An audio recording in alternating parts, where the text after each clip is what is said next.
Sekarang kita pandang kasus yang kedua.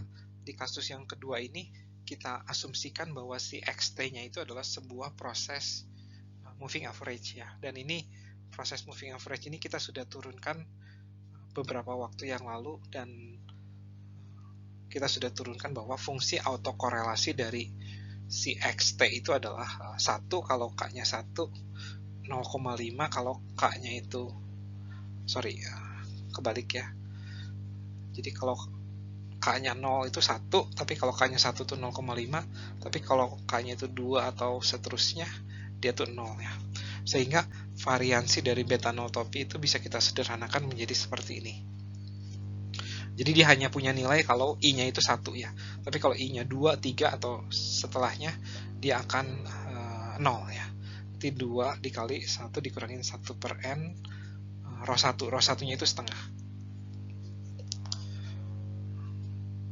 Dan di sini kita bisa coret ya, sehingga kita punya ini adalah 1 ditambah 1 min 1 per n ya, berarti 2 min 1 per n.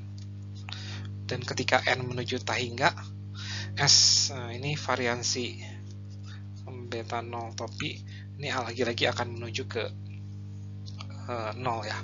Berarti di sini kita punya kesimpulan yang sama bahwa beta 0 topi itu adalah estimator yang tak bias dan konsisten. Selanjutnya kita akan memandang kasus yang ketiga. Skenario yang ketiga itu kita asumsikan bahwa si xt itu adalah proses random walk ya. Jadi yt sama dengan beta 0 ditambah xt, di mana si xt itu kita percaya bahwa si xt itu adalah proses yang random walk. Nah, untuk ketika xt itu adalah proses yang random walk, kita tidak bisa lagi menggunakan formula ini ya.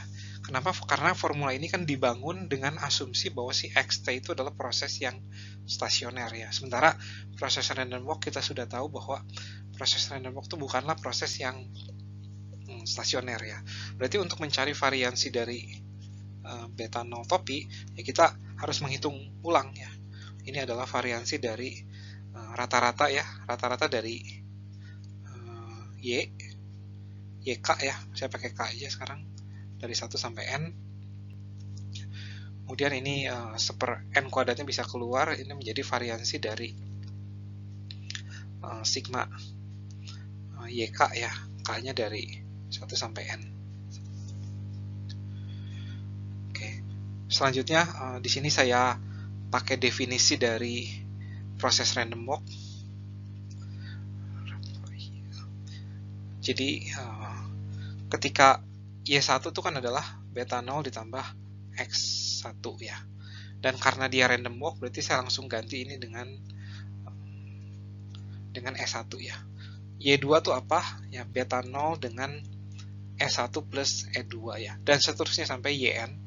YN itu adalah beta 0 ditambah S1 dan seterusnya sampai EN. Ya. Oke, di sini saya akan ubah variansinya ya, jadi sigma K dari 1 sampai N. Di sini beta 0-nya saya tuliskan ditambah E-nya itu saya akan tulis dalam bentuk sigma ya. Jadi I-nya dari 1 sampai K ya. EI. Semoga cukup jelas ya di sini. Jadi kalau ketika K-nya itu 1 kan berarti beta 0 tambah S1 ya. Tapi ketika K-nya 2 itu adalah berarti beta 0 ditambah S1 tambah E2 dan seterusnya ketika K-nya itu N. Nah, di sini saya akan coba sederhanakan ya. Jadi 1 per N kuadrat variansi dari, jadi ada N buah beta 0 ditambah sigmanya ada 2 ya di sini. K dari 1 sampai N, I dari 1 sampai K, EI. Dan di sini saya akan menggunakan sifat dari variansi, karena variansi dari random variable ditambah konstan itu sama dengan variansi dari random variable ya. Berarti ini tinggal yang random variable kan sigma white noise-nya ya. K dari 1 sampai N, I dari 1 sampai K. Dan ini saya bisa sederhanakan menjadi seperti ini. ketika K-nya 1 kita hanya punya S1, ketika K-nya 2 itu kita punya S1 tambah E2, berarti total di sini ada EN-nya itu ada 1, 2 EN-1, ya, dan seterusnya sampai N dari S1 ya, di sini. Nah, sekarang di sini saya bisa buka ya variansinya, karena kita tahu bahwa E1 sama E2 kan saling independen ya, berarti ini bisa variansinya bisa masing-masing ya. Jadi 1/n kuadrat ya, variansi dari EN yaitu adalah sigma E kuadrat ya.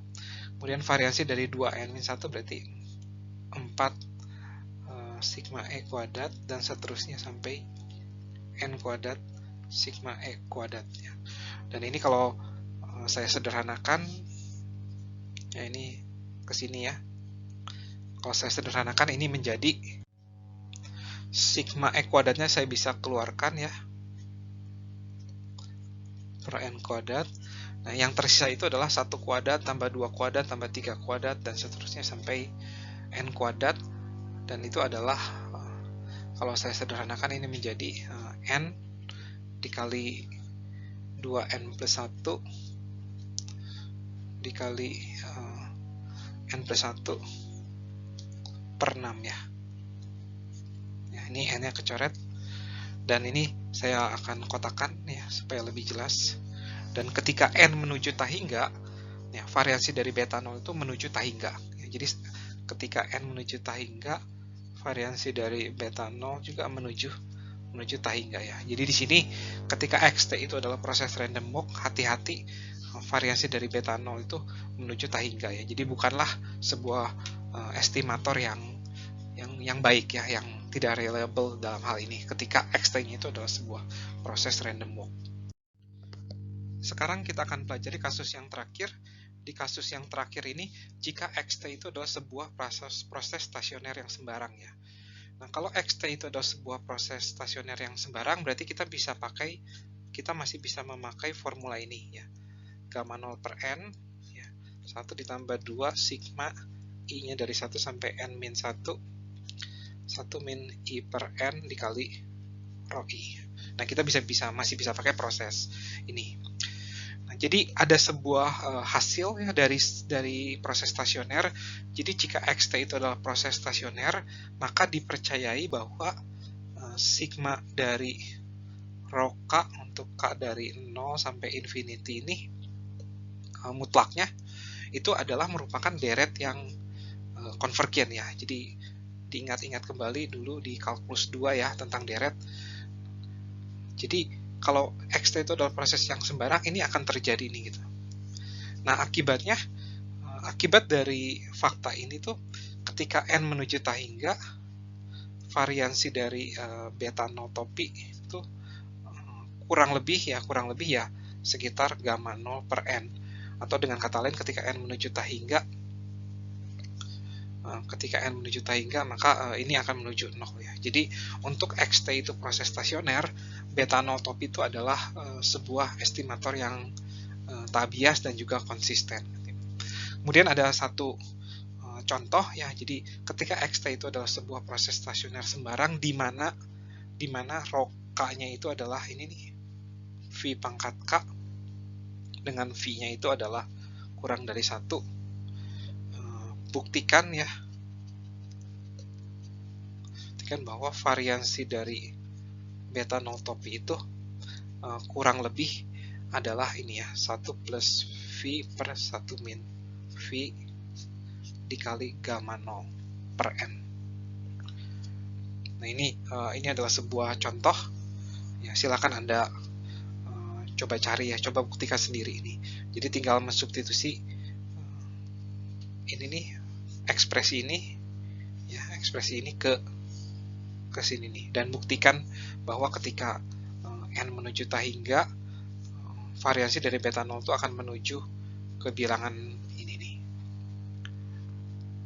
dengan menggunakan deret geometrik. Nanti silahkan dicoba ya. Nah, sekarang kita akan lanjutkan kesimpulan dari apa yang sudah kita bahas dalam pembahasan kita kali ini, bahwa variasi dari estimator dari sebuah komponen deterministik itu akan ditentukan dari komponen stokastiknya. Jadi jika komponen stokastiknya itu adalah komponen yang stasioner, maka biasanya tuh variansi dari estimator itu adalah adalah estimator yang reliable ya. Tapi kalau XT-nya itu adalah proses yang bukan stasioner, maka kita nggak tahu. Dan di sini kita hanya baru bahas ketika model kita itu adalah model yang ini nih, beta 0 ditambah XT gitu ya. Jadi kita belum bahas kalau YT-nya itu adalah model yang seperti ini. Atau ketika YT-nya itu adalah model seasonal ya, atau model sembarang. Jadi ketika si MT-nya itu adalah model seasonal ya, kalau Anda masih ingat tuh, misalkan seasonalnya itu seasonal 4 periode ya, musiman 4 periode, berarti kan modelnya seperti ini nih, B3I3 ditambah B4I4 ya. Nah, kita harus mencari tahu nih reliability dari beta 0, beta 1, beta 2, B3 dan beta 4. Nah, di sini kita hanya baru pandang kasus yang paling sederhana, yaitu beta 0 ditambah XT.